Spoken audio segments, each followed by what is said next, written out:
Okay guys, now we are going to start exercise 1.3। तो सबसे पहले पिक करते हैं थ्योरम 1.4। थ्योरम 1.4, फिर एग्जांपल नंबर 9 और फिर क्वेश्चन नंबर 1 एक्सरसाइज का। बहुत बहुत बहुत इंपॉर्टेंट है। बोर्ड एग्जाम में इन तीनों में से एक ना एक क्वेश्चन फंसता ही फंसता है। तो कंसेप्ट को समझिए और अच्छे से इस क्वेश्चन को प्रिपेयर कर लीजिए। ये तीनों क्वेश्चन जो मैंने बोले हैं ये सारे एक जैसे हैं एकदम। तो देखिए, √2 इज इरेशनल, ये मुझे प्रूव करना है। तो देखिए इस टाइप के क्वेश्चंस कैसे होंगे। इस टाइप के क्वेश्चन में क्योंकि मुझे √2 को इरेशनल प्रूव करना है तो मैं इसको एक रैशनल नंबर अज्यूम करूंगा, यानी उसका उल्टा। क्योंकि मुझे प्रूव इरेशनल करना है तो मैंने इसको रैशनल नंबर मान लिया और फिर जो मैंने माना है यहाँ पे मैंने लिखा है let us assume that √2 is rational. तो जो मैंने माना है कि ये रैशनल है, लास्ट में आते आते मैं अपने आप को गलत बोल दूंगा कि जो मैंने माना था वो तो गलत हो गया, जो भी मैं आगे प्रोसेस करूंगा उसके थ्रू। तो जब मैं गलत हो गया, जो कि मैंने माना था कि √2 रैशनल है और वो चीज़ गलत हो गई, तो इसका मतलब हुआ √2 इरेशनल हुआ। क्लियर है? तो ये पूरा प्रोसेस का कंसेप्ट रहेगा। और अगर अभी नहीं समझ में आ रहा है मैं क्या बोल रहा हूँ और ऐसा कैसे होगा, तो एक बार क्वेश्चन को कंप्लीट हो जाने दीजिए तो थोड़ा सा बेटर पोजीशन में रहेंगे आप। तो देखिए, पहला स्टेटमेंट आपका होगा let us assume that √2 is rational. Second, √2 अगर रैशनल है तो रैशनल नंबर क्या होते हैं? p/q के फॉर्म में होते हैं। तो किसी भी रैशनल नंबर को p/q के फॉर्म में लिखा जा सकता है। तो मैंने इसको r/s बोल दिया। r एक इंटीजर है, s एक इंटीजर है और s ज़ीरो नहीं हो सकता। क्यों? क्योंकि p/q के फॉर्म में q कभी भी ज़ीरो नहीं हो सकता। तो √2 को मैंने रैशनल नंबर माना और उसको r/s बोल दिया। अब लेट सपोज मेरा कोई एक नंबर है, जैसे नंबर है 10/5। तो r/s को मैं 10/5 समझ सकता हूँ। अब अगर मैं दोनों को काटूंगा तो 5 से दोनों कट रहे हैं तो ये 2/1 हो जाएगा। एक और एग्जांपल लेते हैं, जैसे 14/6 है तो ये भी एक रैशनल नंबर है। जब मैं काटता हूँ इनको, 2 से दोनों कट रहे हैं तो ये 7/3 हो जाएगा। उसी तरीके से r/s में भी कोई कॉमन फैक्टर है, ये मैं मान रहा हूँ। तो मैंने क्या बोला? Suppose r and s have a common factor other than 1। तो 1 के अलावा दोनों में कोई कॉमन फैक्टर है, तो उस कॉमन फैक्टर से अपन डिवाइड करेंगे। तो डिवाइड करेंगे तो r/s कट के क्या बन जाएगा? a/b बन जाएगा। तो √2 क्या हो गया मेरा? a/b हो गया। a एंड b कोप्राइम है। कोप्राइम का मतलब क्या है? यहाँ पे कोप्राइम क्यों बोला है स्पेसिफिकली? कोप्राइम नंबर्स वो नंबर होते हैं जिनका आपस में कोई कॉमन फैक्टर नहीं होता। कोई कॉमन फैक्टर नहीं होता मतलब ये आगे अब और कट के छोटे नहीं हो सकते, इनको आप आगे नहीं काट सकते। ठीक है? तो मैंने r/s लिया, फिर r/s में मैंने एक कोई कॉमन फैक्टर माना, तो जब उस कॉमन फैक्टर से मैंने कट किया ऊपर नीचे तो वो a/b बन गया। तो √2 को मैंने a/b मान लिया इस तरह से। और a और b क्या है? मेरे को प्राइम नंबर्स है, यानी अब मैं इनको फर्दर नहीं काट सकता। यहाँ तक समझ में आ गया? तो अब एक चीज़ और बता दूँ, कई बार ये वाला जो स्टेप है ये स्किप कर दिया जाता है। जब अपन एग्जाम्पल करेंगे तो वहाँ पे आपको ये चीज़ समझ में आएगी जो मैंने अभी बोली है कि ये वाला स्टेप स्किप कर दिया जाता है। तो जब एग्जाम्पल 9 करेंगे तब ये चीज़ मैं वापस बताऊँगा, तब ये ध्यान रखिएगा। ठीक है? बट अगर स्किप नहीं करना है तो ये मैंने एक्सप्लेन आपको ऑलरेडी कर दिया है। अब आगे समझते हैं। देखिए, √2 इक्वल्स टू a/b है तो b उधर जाएगा, मल्टीप्लाई होगा, तो ये हो जाएगा b√2 इक्वल्स टू a। अब स्क्वेयरिंग बोथ साइड की मैंने, यानी लेफ्ट हैंड साइड और राइट हैंड साइड स्क्वेयर करूँगा। तो ये तो हो जाएगा b²2। क्यों? क्योंकि √2 का स्क्वायर 2 और b का स्क्वायर b²। तो ये हो गया 2b² और a का स्क्वायर a²। तो ये बन गया मेरे पास स्क्वेयरिंग बोथ साइड के बाद। अब एक चीज़ देखिए, यहाँ पे एक स्टेटमेंट लिख रहा है। क्या लिख रहा है? ध्यान से समझिए, इसको मैं एक्सप्लेन करूँगा डिटेल में। देयरफॉर 2 डिवाइड्स a², एक स्टेटमेंट हो गया। उसके बाद it follows that 2 divides a, और चाहिए तो यहाँ पे ऑल्सो और लिख लीजिए। ठीक है? तो it follows that 2 divides a also, a को भी डिवाइड कर रहा है। अब ऐसा क्यों बोल रहा है इस स्टेटमेंट से? देखिए, मेरे पास एक नंबर है b²। एक वैल्यू होगी, जैसे 4 है, 4 का स्क्वायर करेंगे 16, तो b² भी एक नंबर ही तो है। b क्योंकि इंटीजर है तो उसका स्क्वायर भी एक इंटीजर होगा। उसके अंदर मैंने 2 मल्टीप्लाई किया तो मेरे को एक नंबर मिला a²। अब क्योंकि b² में 2 मल्टीप्लाई करने के बाद a² मिला है, यानी a² का फैक्टर है 2। जाहिर सी बात है, कोई भी नंबर ले लिया आप x y z। ठीक है? जैसे 51 लेता हूँ, 51 में 2 मल्टीप्लाई किया तो मुझे 102 मिला। तो ये 2 से डिविजिबल है या नहीं है? इवन नंबर तो ऑलरेडी 2 से डिविजिबल होते ही है। अगर ऑड नंबर में अगर आप 2 मल्टीप्लाई कर दें तो वो भी आपको एक इवन नंबर देता है, तो ये 2 से डिविजिबल होगा। रीज़न मैंने आपको समझाया, वापस समझा देता हूँ। देखिए बी स्क्वायर में 2 मल्टीप्लाई करने के बाद मुझे ए स्क्वायर मिला, यानी 2a स्क्वायर का एक फैक्टर है। क्लियर है? तो ये यही बोल रहा है, फैक्टर है मतलब डिवाइड करेगा उसको। ए स्क्वायर का 2 एक फैक्टर है, या फिर ऐसे बोले कि 2a स्क्वायर को डिवाइड करेगा, तो दोनों एक ही चीज़ है। तो आप यहाँ पे ये भी लिख सकते हैं 2 is factor of A square, ऐसे भी लिख सकते हैं। और इधर भी फिर क्या हो जाएगा, 2 इज़ ऑल्सो फैक्टर ऑफ ए, इस तरह से लिख देंगे। अब ए स्क्वायर का अगर फैक्टर है या फिर ए स्क्वायर को 2 डिवाइड कर रहा है तो ए को भी डिवाइड करेगा। इसका कंसेप्ट क्या है? इसका कंसेप्ट ये है कि ए स्क्वायर एक्चुअली में क्या है, ए इंटू ए है। अब एक चीज़ देखिए, ए स्क्वायर डिवाइड बाई 2 यानी ए इंटू ए डिवाइड बाई 2, और मैंने बोला है कि ये 2 से डिवाइड होगा ही होगा क्योंकि ए स्क्वायर का एक फैक्टर है 2। तो या तो इसको 2 से काटेगा या इसको 2 से काटेगा, और दोनों ए ही हैं, तो यानी ए को 2 से काटेगा। ठीक है, यानी ए भी परफेक्टली डिविजिबल होगा 2 से, यानी 2 ए को भी डिवाइड करता है, या फिर ऐसे कहें कि 2 ए का भी एक फैक्टर है। तो सेम चीज़ यहाँ पे बोली है, यानी अगर 2 ए स्क्वायर का फैक्टर है तो ए का भी फैक्टर होगा, या फिर ऐसे बोलिए कि 2 अगर ए स्क्वायर को डिवाइड कर रहा है तो ए को भी डिवाइड करेगा। क्लियर है?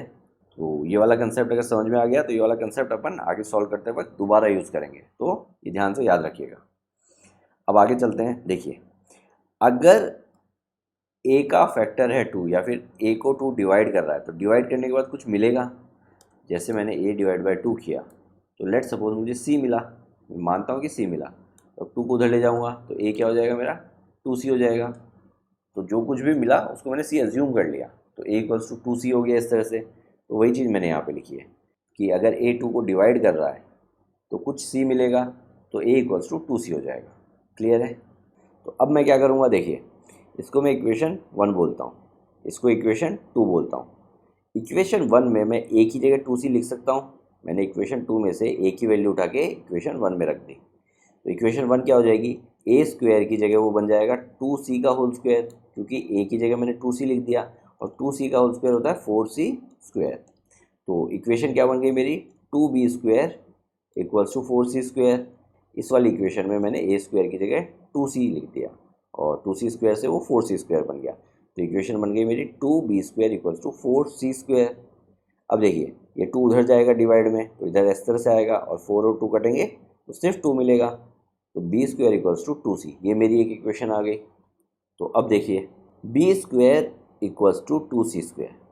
अब देखिए बी स्क्वायर किससे बना है, सी स्क्वायर में 2 को मल्टीप्लाई करने के बाद मुझे बी स्क्वायर मिला है, यानी जो 2 है वो बी स्क्वायर को डिवाइड करेगा, या फिर जो 2 है वो बी स्क्वायर का एक फैक्टर होगा। तो जब बी स्क्वायर का फैक्टर होगा तो बी का भी फैक्टर होगा, या फिर बी को भी डिवाइड करेगा। तो सेम चीज़ मैंने लिखी है, this means that 2 divides B square, इसका मतलब है 2 बी स्क्वायर को डिवाइड करता है, एंड सो 2 डिवाइड्स बी, यानी बी 2 को भी डिवाइड करेगा अगर बी स्क्वायर को डिवाइड कर रहा है। क्लियर है? तो अब देखिए मैं 2 लाइन अंडरलाइन कर रहा हूँ। एक तो ये देखिए 2 डिवाइड्स बी, एक 2 डिवाइड्स ए, और एक तीसरी लाइन जो मैं बॉक्स में बना रहा हूँ। इन तीनों लाइन को अगर आप एक साथ देखेंगे तो आप समझ जाएंगे कि क्या कॉन्ट्राडिक्शन है। अगर पहली लाइन जो कि मैंने बॉक्स में बनाई है उसको आप देखिए, A and B are coprimes. A and B are coprimes का मतलब ये है कि इनका आपस में कोई भी कॉमन फैक्टर नहीं है।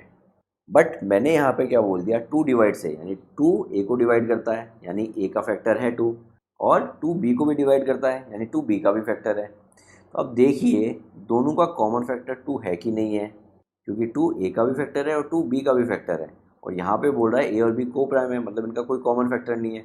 और यहाँ पे बोल रहा है 2 ए का भी फैक्टर है 2 बी का भी फैक्टर है, तो 2 दोनों का कॉमन फैक्टर हुआ कि नहीं हुआ, तो ये तो कॉन्ट्राडिक्शन हो गया। दोनों चीज़ एक साथ कैसे ट्रू हो सकती है, नहीं हो सकती। तो उसी के लिए देखिए आगे क्या बोल रहा है, therefore A and B have at least 2 as common factor. तो ए और बी में 2 एक कॉमन फैक्टर है, किस तरह से है वो मैंने आपको एक्सप्लेन कर दिया। तो अब अपन आगे क्या लिखेंगे, this is contradict the fact A and B have no common factor other than 1। तो ये कॉन्ट्राडिक्ट अराइज हो रहा है। क्या कॉन्ट्राडिक्ट अराइज हो रहा है कि ए और बी में कोई कॉमन फैक्टर नहीं है, ये कॉन्ट्राडिक्शन अराइज हो रहा है। क्यों? क्योंकि 2 कॉमन फैक्टर है, ये अपन ने प्रूफ कर दिया। तो आगे लिखते हैं, दिस कॉन्ट्राडिक्शन हैज़ अराइज। ये कॉन्ट्राडिक्शन अराइज हुआ, क्यों अराइज हुआ, because of our incorrect assumption. Because of our incorrect assumption, यानी जहाँ पे जो अपन ने अजम्पशन किया था वो अजम्पशन ही गलत था, इसलिए ये कॉन्ट्राडिक्शन अराइज हुआ। तो मैंने आपको ये बोला था मैं ये अज्यूम करूँगा कि ये रैशनल नंबर है, फिर मेरे अजम्पशन को ही मैं गलत प्रूव कर दूंगा। तो वही चीज़ मैंने की है यहाँ पे। This contradiction has arise because of our incorrect assumption. अब अजम्पशन क्या था, दैट √2 इज़ रैशनल, ये गलत अजम्पशन था अपना। तो अपन क्या कंक्लूड करते हैं, so we conclude that √2 is irrational. तो कंसेप्ट समझ में आया, इसको मैं वापस एक बार समराइज कर देता हूँ। √2 को मैंने रैशनल माना, ये मेरा अजम्पशन था स्टार्टिंग में, और इसी अजम्पशन को मैं नीचे आते आते गलत प्रूफ कर दूंगा, और मेरा अजम्पशन गलत हो गया तो √2 इरेशनल हो जाएगा। तो √2 को मैंने रैशनल माना, फिर √2 को मैंने एक रैशनल फॉर्म में लिख लिया, पहले r/s किया, फिर डिवाइड करके a/b कर दिया। तो आप चाहिए तो डायरेक्ट a/b ही कर सकते हैं, क्योंकि नेक्स्ट क्वेश्चन में अपन ये वाला प्रोसेस स्किप करने वाले हैं। तो √2 को मैंने रैशनल फॉर्म में a/b के फॉर्म में लिख लिया। फिर यहाँ पे मैंने प्रूफ कर दिया कि a और b में कुछ कॉमन फैक्टर है। वो कॉमन फैक्टर क्या है, वो कॉमन फैक्टर है 2, और a और b को मैंने को प्राइम बोला था। दैट मीन्स ये तो कॉन्ट्राडिक्शन हो गया, और ये कॉन्ट्राडिक्शन किसके कारण आया, ये कॉन्ट्राडिक्शन आया मेरे गलत अजम्पशन के कारण। तो मेरा गलत अजम्पशन था, इसलिए अब मैं उसको करेक्ट कर रहा हूँ। यानी पहले जो मैंने बोला था √2 रैशनल है, तो अब मैं बोल रहा हूँ मेरा अजम्पशन गलत था, √2 इर्रेशनल है। इस तरह से मैंने √2 को इरेशनल प्रूफ कर दिया। तो इसमें मैथमेटिकल कुछ नहीं है, ऑलमोस्ट थ्योरेटिकल है सब कुछ। तो इसलिए मैं बोल रहा था ये वाला चैप्टर मैथमेटिकल होने की जगह थ्योरेटिकल है, बट इम्पॉर्टेंट है, एग्जाम में इसके भी नंबर मिलेंगे, इसलिए इतना डिटेल में मैंने एक्सप्लेन किया। तो रटना नहीं है, क्वेश्चन को समझ के ही करना है, चाहे थ्योरेटिकल हो चाहे मैथमेटिकल हो। ओके, अब पिक करते हैं एग्जाम्पल नंबर 9। एकदम वैसा ही है जैसा √2 को अपन ने इरेशनल प्रूफ किया था। यहाँ पे √2 की जगह √3 को इरेशनल प्रूफ करना है। फिर अपन एक्सरसाइज में √5 को इरेशनल प्रूफ करेंगे। सारा सेम एज इट इज़, ठीक है। तो ये वाला भी मैं बुक की लैंग्वेज के हिसाब से एक्सप्लेन कर देता हूँ, और √5 के लिए मैं आपको एक अपनी अलग लैंग्वेज दे दूँगा। तो जो भी आपको पसंद आया दोनों में से आप कुछ भी पिक कर सकते हैं। तो देखिए √3 को इरेशनल कैसे प्रूफ करेंगे। पहला स्टेटमेंट क्या होगा, let us assume that √3 is rational. तो पहले मैंने एक अजम्पशन किया, √3 को मुझे इरेशनल प्रूफ करना है, बट अजम्पशन मैंने उसका उल्टा किया, जैसे √2 के केस में किया था। तो √3 को मैंने रैशनल अज्यूम किया। अब रैशनल अज्यूम कर लिया तो उसको रैशनल वाले फॉर्म में भी लिख दिया, a/b, ठीक है। तो we can find integers a and b such that √3 equals to a/b। और a/b को मैंने डायरेक्ट मान लिया कि उनके बीच में कोई कॉमन फैक्टर नहीं है, तो a/b क्या है, को प्राइम है। अब √2 में मैंने क्या किया था, पहले r/s माना था, फिर उनके बीच में कोई कॉमन फैक्टर माना था, फिर उसको काट के मैं a/b लेके आया था, और वहाँ पे मैंने बताया था कि ये वाला स्टेप अपन नेक्स्ट उसमें स्किप करने वाले हैं। तो वही चीज़ मैंने यहाँ पे आपको वापस एक्सप्लेन कर दी। तो लैंग्वेज आप देख ही सकते हैं। तो यहाँ पे एक छोटा सा करेक्शन करवाना चाहूँगा मैं आपको। Suppose a and b have, यहाँ पे a की जगह नो लिख दीजिए, a and b have no common factor other than 1, ठीक है। तो इस लाइन को काट दीजिए, एंड अज्यूम दैट, ये भी काट दीजिए। आपका स्टेटमेंट क्या होगा, suppose a and b have no common factor other than 1, ठीक है। फिर यहाँ पे लिख दीजिए therefore a and b are coprimes. तो ये कुछ इस तरह से होना चाहिए। तो मैंने √3 को रैशनल नंबर मान के a/b के फॉर्म में लिखा, और फिर a और b को मैंने को प्राइम मान लिया, यानी ये आगे नहीं कट सकते। अब नहीं कट सकते तो b को उधर शिफ्ट कर देता हूँ, तो √3 से मल्टीप्लाई होगा, तो ये हो जाएगा b√3 इक्वल्स टू a। अब सेम मेथड जैसे √2 में किया था, आगे का प्रोसेस एग्जैक्टली सेम है। देखिए, स्क्वायरिंग बोथ साइड स्क्वायरिंग करेंगे तो √3 का स्क्वायर तो हो जाएगा 3, b का स्क्वायर हो जाएगा b स्क्वायर, a का स्क्वायर हो जाएगा a स्क्वायर। क्लियर है। अब देखिए वापस सेम कंसेप्ट, अगर b स्क्वायर में मैंने 3 मल्टीप्लाई किया और मुझे a स्क्वायर मिला है, दैट मीन्स 3a स्क्वायर का एक फैक्टर है, या फिर 3a स्क्वायर को डिवाइड करेगा, ठीक है। तो सेम चीज़ लिखी, therefore a square is divisible by 3। और अगर a स्क्वायर डिविजिबल है तो a is also divisible by 3। मैंने आपको √2 वाले में डिटेल में एक्सप्लेन किया था, तो वहाँ पे आप देख ही सकते हैं। और वरना ये आप मान के चलिए कि अगर a स्क्वायर डिविजिबल है 3 से, तो a भी डिविजिबल होगा 3 से। क्लियर है। तो वही चीज़ हो गई। और 3 से क्यों डिविजिबल है a स्क्वायर, क्योंकि a स्क्वायर मिला कैसे है मुझे, b स्क्वायर में 3 मल्टीप्लाई करने के बाद a स्क्वायर मिला है, क्योंकि 3 into B square equals to a square. तो a स्क्वायर 3 से डिविजिबल होगा और a भी 3 से डिविजिबल होगा। अब अगर 3 से डिविजिबल होगा, दैट मीन्स मैं इसको 3 के फॉर्म में लिख सकता हूँ। कैसे, देखिए, अगर 21 है, 3 से डिविजिबल है, तो इस तरह से 3 से डिवाइड करते हैं तो मुझे 7 मिलता है। तो 21 को मैं 7 इंटू 3 लिख सकता हूँ कि नहीं लिख सकता हूँ। तो उसी तरीके से अगर a 3 से डिविजिबल है, जैसे 21 3 से डिविजिबल था, 7 इंटू 3, तो उसी तरह से मैं जब डिवाइड करूँगा, यहाँ पे मुझे 7 मिला, तो मैं मानता हूँ कि जब मैं a को 3 से डिवाइड करूँगा तो मुझे c मिलेगा, तो ये 3 उधर जाएगा, तो a = 3c हो जाएगा। क्लियर है? तो उसी तरीके से मैंने a = 3c लिख लिया। ये सब आपको लिखना नहीं है, लिखना आपको ये बुक वाली लैंग्वेज ही है, मैं जस्ट आपको एक्सप्लेन कर रहा हूँ डिटेल में। अब देखिए, एक इक्वेशन ये है, एक इक्वेशन ये है। इक्वेशन 1 में a = 3c रख सकता हूँ कि नहीं रख सकता हूँ? फ्रॉम इक्वेशन 1 एंड 2, इक्वेशन 2 की जो वैल्यू है इक्वेशन 1 में मैं रिप्लेस कर रहा हूँ। तो देखिए 3b² = a² की जगह मैंने 3c लिख दिया, तो ये 3c का होल स्क्वायर हो जाएगा। तो ये क्या हो जाएगा? 3b² = 9c², 3c का स्क्वायर 9c²। अब ये 3 उधर जाएगा, तो b² क्या हो जाएगा? b² हो जाएगा 9/3c²। तो जब कटेगा तो ये मुझे देगा 3c², तो मेरा b² = 3c² आ जाएगा। तो यहाँ पे ये आ ही गया, b² = 3c²। कैसे आया वो मैंने आपको एक्सप्लेन कर दिया। अब उसके बाद अब देखिए b² जो है कैसे बनाया, c² में 3 मल्टीप्लाई किया तो मुझे b² मिला। 3 × c² = b², यानी c² में 3 मल्टीप्लाई किया तो b² मिला। यानी b² जो है वो डिविजिबल होगा 3 से, और b² अगर डिविजिबल होगा तो b भी डिविजिबल होगा। समझ में आया? तो इस तरह से this means that b² is divisible by 3 and so b is also divisible by 3। तो अब देखिए मैं कुछ लाइन्स अंडरलाइन करता हूँ। पहला तो ये box a and b are coprime, दूसरा a is also divisible by 3, तीसरा b is also divisible by 3। पहले मैं बोल रहा हूँ कि a और b को प्राइम है, यानी इनमें बीच में कोई भी कॉमन फैक्टर नहीं है। फिर मैं बोल रहा हूँ a 3 से डिविजिबल है, फिर मैं बोल रहा हूँ b 3 से डिविजिबल है। तो a और b जब दोनों 3 से डिविजिबल हैं तो क्या 3 दोनों में कॉमन फैक्टर हुआ कि नहीं हुआ? ऑब्वियसली हुआ। तो मैंने क्या बोला? Therefore a and b have at least 3 as common factor. तो दोनों में 3 तो कॉमन फैक्टर है कम से कम। But this contradicts the fact that a and b are coprime. But ये तो कॉन्ट्राडिक्शन हो गया। किसका कॉन्ट्राडिक्शन हो गया? कि a और b को प्राइम है, इसका कॉन्ट्राडिक्शन हो गया। और फिर आप लिखेंगे दिस कॉन्ट्राडिक्शन हैज अराइज। ये कॉन्ट्राडिक्शन अराइज हुआ, क्यों अराइज हुआ? Because our incorrect assumption that √3 is rational. क्योंकि अपन ने स्टार्टिंग में जो अजम्पशन किया था कि √3 रैशनल है, वो अजम्पशन ही गलत था। तो अपन क्या कंक्लूड करते हैं? Therefore we conclude that √3 is irrational. तो इस तरह से मैंने √3 को भी इररेशनल प्रूव कर दिया। Okay, example number 10, example number 11 ये अपन for the time being skip कर रहे हैं। जब अपन क्वेश्चन नंबर 3 या 2 पिक करेंगे तभी सारे एक साथ अपन फिनिश कर देंगे। देखिएगा कैसे, एक ही शॉट में। तो सबसे पहले पिक करते हैं 1.3 क्वेश्चन नंबर 1। √2 कर चुके हैं, √3 कर चुके हैं, अब √5 करना है। तो लैंग्वेज को थोड़ा सा इजी और अपने हिसाब से मॉडिफाई करते हैं इस बार। तो लेट्स सी। तो देखिए सबसे पहले √5 को, क्योंकि मुझे इरेशनल प्रूव करना है तो मैं इसको रैशनल मानूंगा, और रैशनल मान के मैंने इसको p/q मान लिया। a/b मानिए, p/q मानिए, r/s मानिए, कुछ भी मान सकते हैं। ठीक है, तो मैंने p/q मान लिया। और p और q को मैंने क्या बोला है? ये को प्राइम है, यानी इनका कोई भी कॉमन फैक्टर नहीं है। और q 0 नहीं हो सकता, क्योंकि रैशनल नंबर में डिनोमिनेटर 0 नहीं हो सकता। तो ये मेरी पहली लाइन हो गई। अब ये q उधर जाएगा, √5 से मल्टीप्लाई होगा, तो ये हो गया √5q = p। अब स्क्वेयरिंग बोथ साइड, तो जब स्क्वायर किया तो √5 का स्क्वायर 5, q का स्क्वायर q² और p का स्क्वायर p²। तो ये इक्वेशन आ गई मेरे पास। तो अब देखिए q² में 5 मल्टीप्लाई किया तो मुझे p² मिला, यानी p² कैसे मिला? q² में 5 मल्टीप्लाई करने से मिला।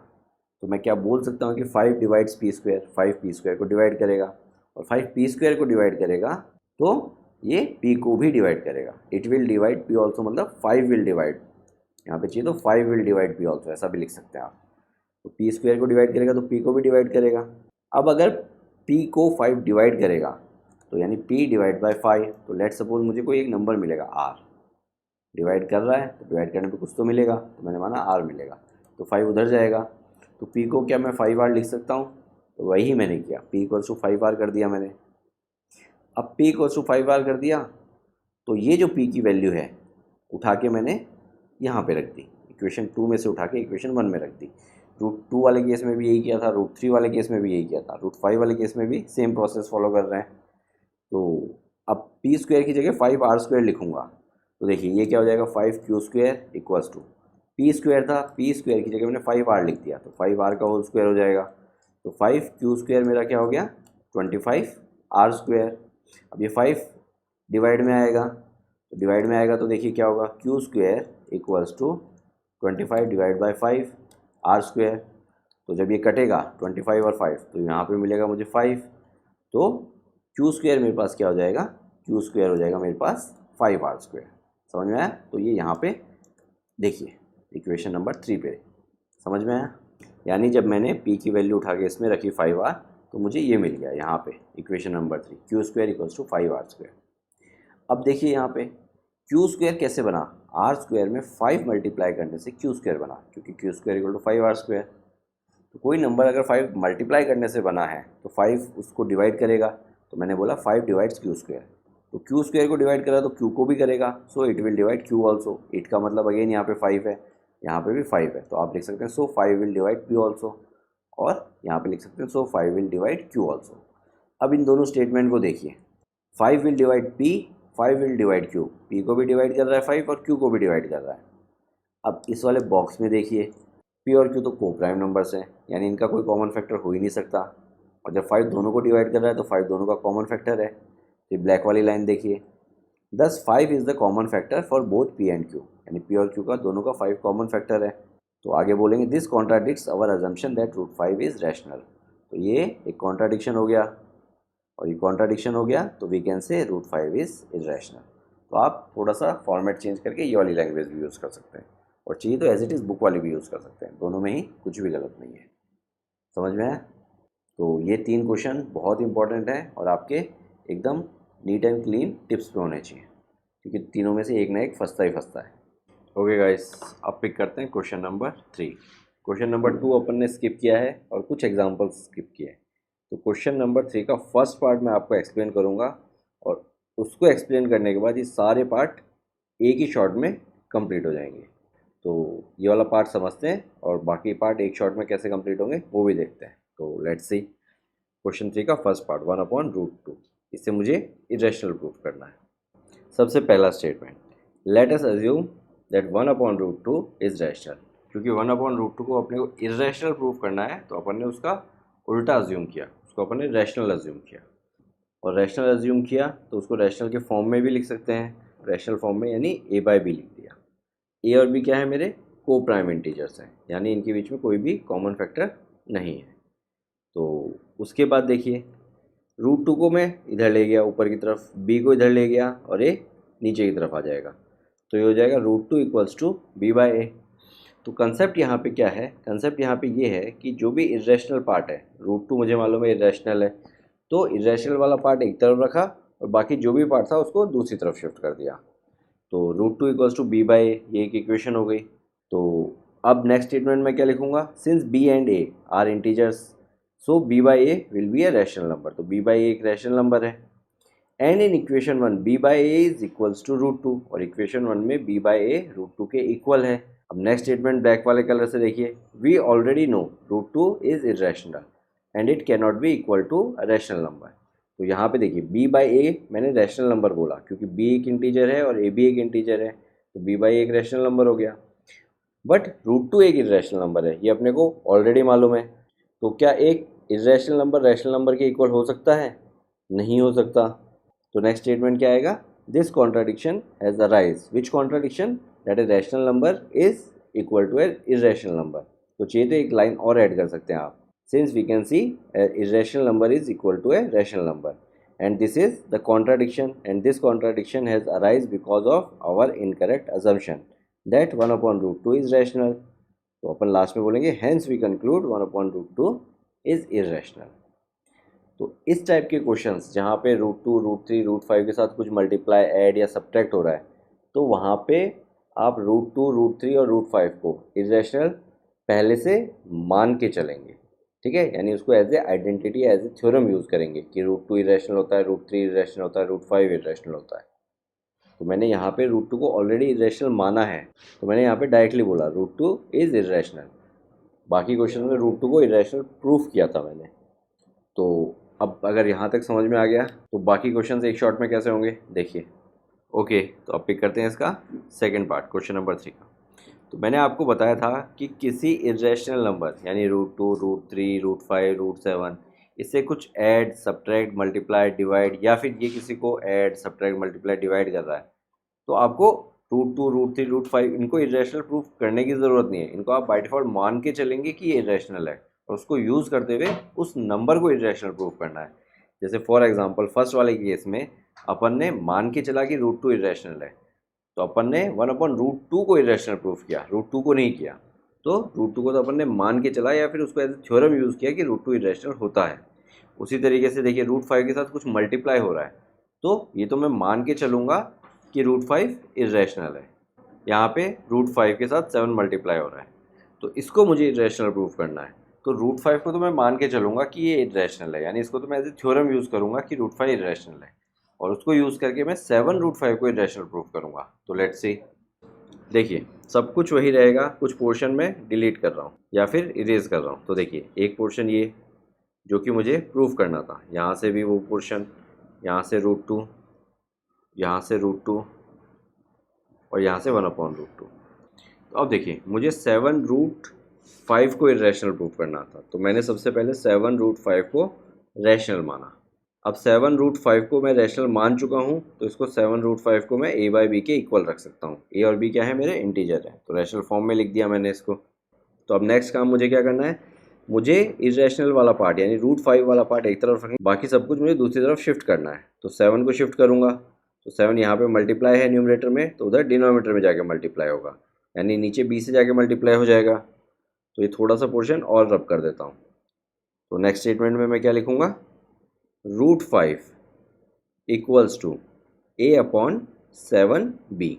अब देखिए ये वाला statement, since b and a are integers, so यहाँ पे भी चेंज होगा, a/7b will be a rational number, तो ये एक रैशनल नंबर हो गया।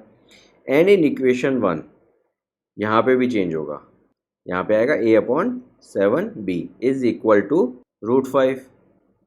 वी ऑलरेडी नो, यहाँ पे भी चेंज होगा, यहाँ पे आ जाएगा √5। We already know √5 is irrational and it can not be equal to a rational number b/a, यहाँ पे भी चेंज होगा a/7b। समझ में आया?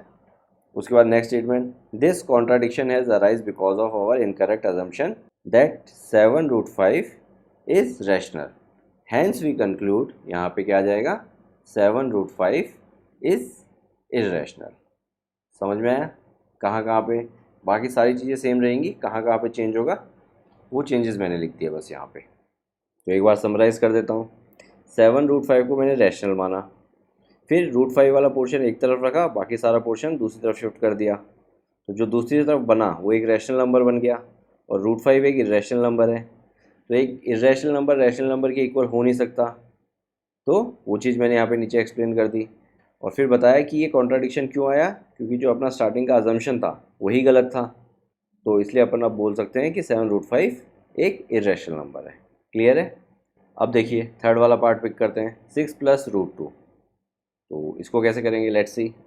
तो सबसे पहले 6 + √2 को एक रैशनल नंबर मान लेंगे, तो रैशनल नंबर माना तो 6 + √2 a/b के इक्वल हो जाएगा। अब 6 को उस तरफ शिफ्ट करेंगे, क्योंकि इरेशनल वाला पार्ट मैं एक तरफ रखूँगा और बाकी सारा पोर्शन में शिफ्ट कर दूँगा, तो ये नीचे वाला पोर्शन क्या हो जाएगा, √2 इक्वल्स टू a/b - 6। अब यहाँ पे देखिए √2 जो कि एक इरेशनल है, किसके इक्वल है, a/b - 6, तो a और b इंटीजर्स हैं, तो ये एक रैशनल नंबर फॉर्म करेगा, और रैशनल नंबर में से मैं एक इंटीजर सब्ट्रैक्ट कर रहा हूँ, तो अगेन मुझे एक रैशनल नंबर ही मिलेगा। तो स्टेटमेंट नेक्स्ट क्या हो जाएगा, since b and a are integers, so b/a, इसकी जगह मैं क्या लिखूँगा, a/b - 6। ठीक है, सो a/b - 6 will be a rational number. And in equation 1 यहाँ पे भी क्या आ जाएगा, a/b - 6। क्लियर है? a/b - 6 is equal to √2। Equation 1 में a/b - 6 √2 के इक्वल है। We already know √2 is irrational and it can not be equal to a rational number, यहाँ पे चेंज कर देंगे a/b - 6, यानी √2 जो कि एक इरेशनल नंबर है वो रैशनल नंबर a/b - 6 के इक्वल नहीं हो सकता। तो again this contradiction has arise because of our incorrect assumption that 6 + √2 is rational, ये अपना इनकरेक्ट अजम्पशन था, हैंस वी कैन कंक्लूड, तो यहाँ पे भी हो जाएगा 6 + √2 इज़ इर्रेशनल। तो समझ में आया कहाँ कहाँ पे चेंज करना है। बाकी कंसेप्ट लॉजिक सब कुछ सेम है। अब देखिए एग्जाम्पल नंबर 10, सेम वही कंसेप्ट है, इसको यहीं पे एक्सप्लेन कर देता हूँ मैं बुक वाली लैंग्वेज के थ्रू। तो देखिए सबसे पहले आपने 5 - √3 इसको रैशनल माना, तो रैशनल माना तो इसको a/b के फॉर्म में लिख दिया। अब आपने क्या किया, √3 वाला पोर्शन तो एक तरफ रखा और बाकी सारा पोर्शन दूसरी तरफ शिफ्ट कर दिया। तो आप √3 को तो इधर ले गए और a/b को इस तरफ लेके आ गए, तो ये हो गया 5 - a/b इक्वल्स टू √3। अब देखिए √3 तो क्या है, एक इरेशनल नंबर है, और 5 - a/b ये एक रैशनल नंबर है। ठीक है, तो आप नेक्स्ट स्टेटमेंट लिख रहे हैं, since a and b are integers, अगर a और b इंटीजर हैं तो 5 - a/b इज़ ए रैशनल। अगर a और b इंटीजर है तो 5 - a/b एक रैशनल होगा, और ये √3 के इक्वल है, तो इस हिसाब से √3 भी रैशनल हुआ, क्योंकि एक रैशनल और इरेशनल इक्वल नहीं हो सकते, तो रैशनल इरेशनल के इक्वल शो कर रहा है, दैट मीन्स ये भी रैशनल है। बट ये तो कॉन्ट्राडिक्शन है, कैसे, क्योंकि √3 तो एक इरेशनल है, ये अपने को ऑलरेडी पता है। तो this contradiction has arise because of our incorrect assumption that 5 - √3 is rational. So we conclude 5 - √3 is irrational. तो इस तरह से मैंने इसको भी irrational प्रूफ कर दिया। ऑलमोस्ट सेम लैंग्वेज है जो अपन ने यूज़ की थी, क्लियर है, तो सेम ही कंसेप्ट है। अब 11th वाला देख लीजिए, एग्जैक्टली वैसा ही है जैसे क्वेश्चन नंबर 3 का सेकेंड पार्ट था। तो देखिए 3√2, तो इसको मैं रैशनल मान लेता हूँ, तो ये a/b के इक्वल हो गया। अब 3 को उधर शिफ्ट कर देता हूँ, तो ये a/3 भी हो गया। अब a इंटीजर है, b इंटीजर है, तो a/3 भी एक रैशनल नंबर हो गया जो कि √2 के इक्वल है। इसका मतलब √2 भी रैशनल हुआ, बट ये तो कॉन्ट्राडिक्शन हो गया क्योंकि √2 तो इरेशनल होता है, ये अपने को पता है। तो अपन ने कंक्लूड किया कि अपना जो स्टार्टिंग वाला अजम्पशन था वही गलत था, तो इसका मतलब है कि 3√2 एक इरेशनल है। अब क्वेश्चन नंबर 2 बचता है आई थिंक, ठीक है, तो क्वेश्चन नंबर 2 भी कर लेते हैं फटाफट। Let's see 3 + 2√5। तो देखिए सबसे पहले आप 3 + 2√5 को रैशनल अज्यूम करेंगे, तो यहाँ पे 3 + 2√5 आ जाएगा। अब इसको आपने क्योंकि रैशनल अज्यूम किया है, तो 3 + 2√5 हो गया a/b के इक्वल। अब 3 को उधर लेके जाएंगे तो यहाँ पे सब्ट्रैक्ट में आ जाएगा, फिर 2 यहाँ पे मल्टीप्लाई में है, नेक्स्ट स्टेप में करेंगे आप तो पूरे को जाके डिवाइड करेगा, यानी इस तरह से 1/2 ऐसे लिख सकते हैं आप। तो अब एक चीज़ देखिए, इक्वेशन क्या बनेगी मेरी, इक्वेशन 1 मैं यहाँ पे रब कर देता हूँ और डायरेक्ट लिख देता हूँ। इक्वेशन आ जाएगी मेरी √5 इक्वल्स टू a/2b - 3/2। आप ब्रैकेट खोलेंगे तो ये आपको मिलेगा, तो ये इक्वेशन हो गई। अब देखिए a और b क्या है, मेरे इंटीजर्स हैं, तो ये वाला पोर्शन a/2b - 3/2 ये एक मेरा रैशनल होगा जो कि एक इरेशनल के इक्वल है, जो कि पॉसिबल नहीं है। तो देखिए यहाँ पे since b and a are integers, so यहाँ पे b/a की जगह आप लिखेंगे a/2b - 3/2 will be rational number.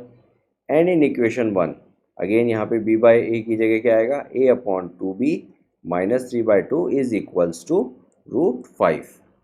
तो ये जो रैशनल फॉर्म है ये √5 के इक्वल है, और वी ऑलरेडी नो यहाँ पे √2 की जगह हो गया √5।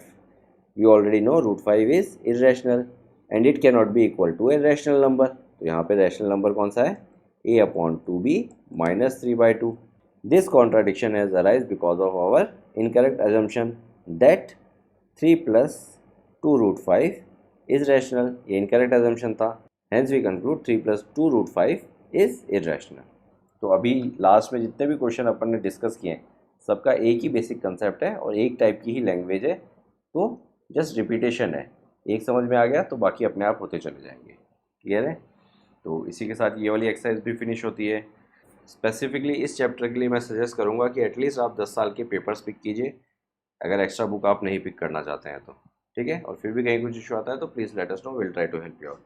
Okay, see you in the next exercise. Amyo Mentoring. Make a difference. Hereby students can contact us for group and individual mentoring session. Our location is mentioned in video description. Others can contact us for online classes, online doubt clearing sessions, and for other online videos which are not publicly available on YouTube. Thank you.